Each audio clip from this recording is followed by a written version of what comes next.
வாழ்க வையகம், வாழ்க வையகம், வாழ்க வளமுடன். குரு வாழ்க, குருவே துணை.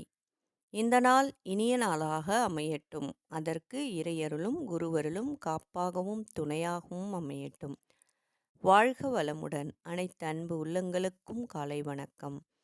சிந்தனை கருத்து திருவண்ணாமலையிலிருந்து ஆனந்தி சரவணன். ஜென் துறவியின் இரு மாணவர்கள் படிப்பதற்காக வந்தார்கள்.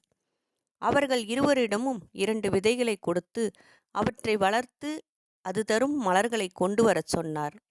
அதுவே அவர்களுக்கு முதல் பயிற்சி. வளர்த்தார்கள். 6 மாதம் கழித்து பூக்களை கொண்டு வந்தார்கள். ஒரு மாணவன் 2 மலர்களை கொண்டு வந்து கொடுத்தான். 2 பூக்களை மட்டுமே அது பூத்தது. விதை நன்றாக இல்லை. மண்ணும் நல்ல மண் அல்ல. எரு தரவில்லை என்றான். இன்னொருவன் 100 பூக்களுக்கு மேல் கொண்டு வந்தான். உனக்கு மட்டும் 100 பூக்களுக்கு மேல் எப்படி கிடைத்தது என்றார் துறவி. நான் விதையை நேசித்தேன், மண்ணை வாழ்த்தினேன், அதிக மலர்களை தரப்போவதற்காக வளரும் செடிக்கு நன்றி சொன்னேன். துறவி அவர்களுக்குச் சொன்னார், உயிருள்ள உயிரற்ற எதையும் நேசிக்க வேண்டும். அதுதான் வாழ்வின் முதல் பாடம். அவற்றை வாழ்த்த வேண்டும். அது 2வது பாடம். நம்பிக்கையோடு எதையும் எதிர்கொள்ள வேண்டும். இது 3வது பாடம்.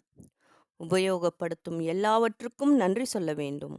அப்போதுதான் நமக்கு உதவுவைக்கும் நமக்கும் இடையே உணர்வு கலப்பு ஏற்படும். இயற்கையின் ரகசியங்கள் பல புரியும். இது 4வது பாடம் என்றார்.